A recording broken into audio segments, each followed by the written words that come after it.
Kabanata 17. Si Laura at ang matamis na pag-iibigan. Saknong 274 hanggang 304. Habang nagpupulong sina Florante, Duke Briseo at Haring Linceo hinggil sa balak na pagtulong sa Crotona, biglang dumating sa bulwagan si Prinsesa Laura, ang kaisa-isang anak ng hari. Unang sulyap pa lamang ay agad nang nabigani si Florante sa taglay na karikitan ng prinsesa. Animoy nahinto ang kanyang mundo at tuluyang napukaw ang damdamin niyang noon ay nakatuon pa sa pagluluksa at tungkulin. Simula sa araw na iyon, hindi na nawaglit sa isip niya si Laura. Isang damdaming bago at masalimuot na hindi niya agad maunawaan. Sa loob ng 3 araw na kasayahan na inihandog ng kaharian bilang pagpupugay sa pagtanggap ni Florante sa tungkuling pakikidigma, si Laura ang naging laman ng kanyang puso at isipan.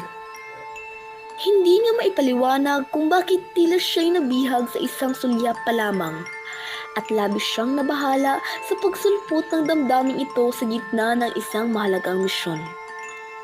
Gayunman, sa kanyang paniniwala, ang dalaga ay may busilak na kalooban at hindi kayang gumawa ng pagtataksil.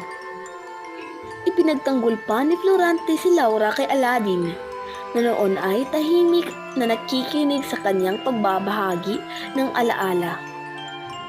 Buo ang pananalig ni Florante na ang prinsesa ay tapat, marangal, at hindi kailanman magpapadala sa panlilinlang.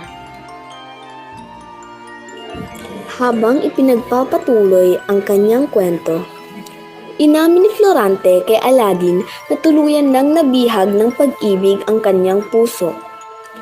Isang damdaming dati itinatalaga lamang niya sa kanyang yumaong inang si Prinsesa Floresca.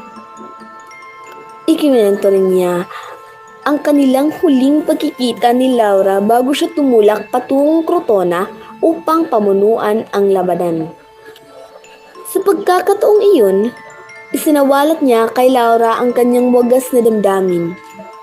Bagaman hindi tuwirang tumugon ang prinsesa, ang tahimik na pagdaloy ng luha sa kanyang mga mata ay nagsilbing malinaw na sagot kay Florante.